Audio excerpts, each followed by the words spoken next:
tem condições de chegar lá na porta. Aí, ó. E aí, que horas o trânsito? Falta de passarela aqui não?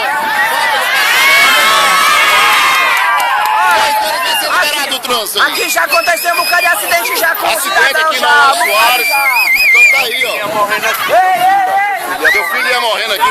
Então tá aí, fogo na rua, manifestação, polícia tá aqui, né? O trânsito completamente congestionado, né? Uma loucura aqui na Rua Soares, né?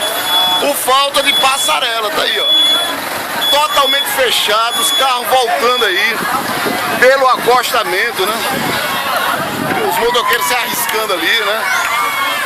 E o pessoal aí protestando, né?